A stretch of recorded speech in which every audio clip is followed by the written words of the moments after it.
गदरपुर में भाजपा युवा सांसद कार्यक्रम के दौरान हुई मारपीट के मामले में एफआईआर दर्ज कराने की मांग को लेकर कांग्रेस कार्यकर्ताओं और छात्रों ने कोतवाली गदरपुर में धरना प्रदर्शन किया।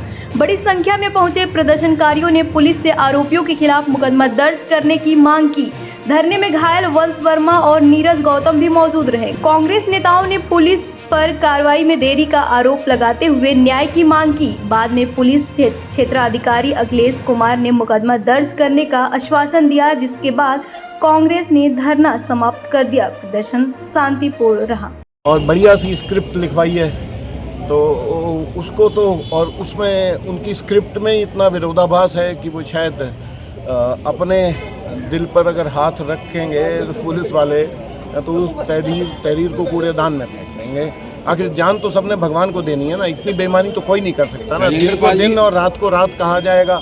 और वहाँ जो स्थिति थी, अगर आपको याद हो, पुलिस के सामने पीटा गया, पुलिस मौजूद थी वहाँ पर, सारा घटनाक्रम पुलिस ने खुद देखा। राजेंद्र पाल, निश्चित रूप से ये बहुत बुरी स्थिति है। कानून व्यवस्था के नाम पे आप देख रहे हैं क्या हो रहा है। मैं कहीं से कहीं तक अधिकारियों को दोष नहीं देता। अब इनसे काम लेने वाले मास्टर्स ही ऐसे हैं जो इन पे दबाव बना के, गलत एफआईआर करवा के और उन पर कार्रवाई चाहेंगे, तो ये बेचारे भी क्या करेंगे। ठीक है, तो इनको हमने पूरा समय दिया है और मुझे उम्मीद है कि ये न्याय करेंगे, कर रहे हैं, ऐसा प्रतीत हो रहा था। निश्चित रूप से दूध का दूध और पानी का दूध का दूध और पानी का पानी होगा। ये हमने आज इनसे जो हमारी वार्ता हुई है उससे स्पष्ट हो गया। हम सेटिस्फाइड। यहाँ के क्षेत्र विधायक जो अरविंद पांडे जी हैं, उन्होंने एक यूथ संवाद का उन्होंने निमंत्रण दिया था, चाहे पेपर में दिया हो चाहे व्हाट्सएप में दिया हो। उस न्यूज़ को सुन के कि उस संवाद में ऐसा था कि सभी यूथ आ जाओ, इसमें कोई पार्टीगत नहीं है, कोई भी पार्टी का नहीं है, यूथ आ जाओ। तो ये हमारे जो ये वंश शर्मा जी इसी न्यूज़ को देखकर ये भी अपना प्रश्न पूछने के लिए चले गए। और उस स्टेज पे जो है विधायक जी थे, उनका जिला अध्यक्ष जी थे, विकास शर्मा जी थे और कोई मंत्री जी ऐसे भी थे। 4 लोग स्टेज में थे। जब हमारे बच्चे वहाँ पर पहुँचे, उनको इतना पता था कि यूथ संवाद है, तो उन्होंने एक प्रश्न पूछा था और संविधान लेके गए थे। संविधान तो कोई भी चला सकता है, देश ही संविधान से चलता है, तो अगर संविधान ले गया तो उससे छीनने का होना नहीं चाहिए था। उसके बाद जो है उन्होंने जब पूछा कि इस पूरे देश में जो है बच्चों को जो लाठीचार्ज हो रहा है, तो धर्मेंद्र प्रधान का इस्तीफा कब होगा।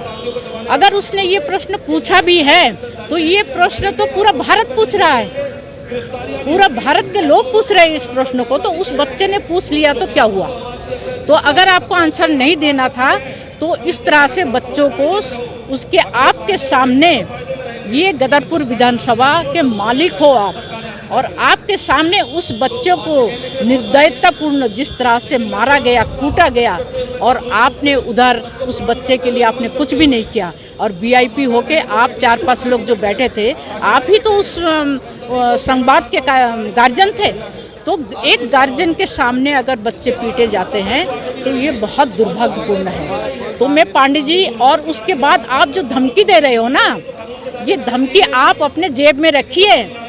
कोई ये आपकी धमकी कोई सुनने वाले नहीं है। और इसका जवाब हमारे बच्चे को जो मारा है, इसका जवाब 2027 में आपको दिया जाएगा।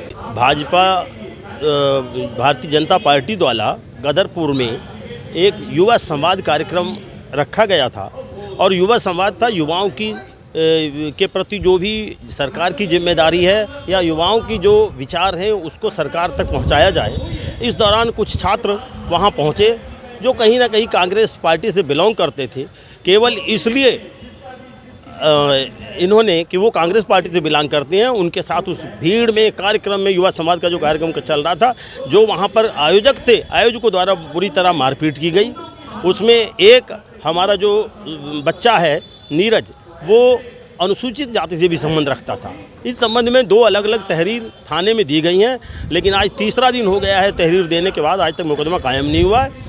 कांग्रेस कार्यकर्ता आज इस मांग पर बैठे हैं कि जिन बच्चों के साथ जो बेचारे सिर्फ अपनी बात रखने और सुनने गए थे, उनके साथ जो अपराध घटित हुआ उसके संबंध में एफआईआर दर्ज होनी चाहिए। निश्चित तौर से संविधान के पवित्र पुस्तक को फाड़ना एक तरीके से लोकतंत्र पर हत्या, वो लोकतंत्र पर हमले के बराबर है।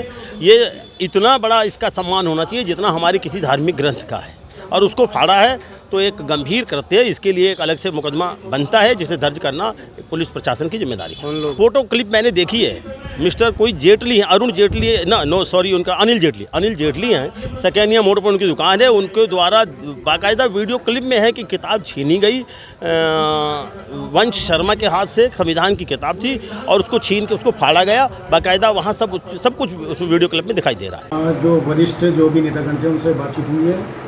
जो उनकी तरफ से जो एलिगेशन लगाए गए थे, जो प्रार्थना पत्र के संबंध में थे, प्रार्थना पत्र प्राप्त कर लिया गया है। उसमें प्राइमरी इन्वेस्टिगेशन जो 14 डेज़ की होती है, जांच तलब जिसे कहते हैं, वो एसएचओ को मार्क कर दी गई है और इसमें जांच की जाएगी। क्योंकि इसमें कुछ जो साक्ष्य है वो डिजिटल फुटप्रिंट के हैं, तो जिसमें समय लगता है, इसीलिए इसमें जांच तलब की आवश्यकता थी।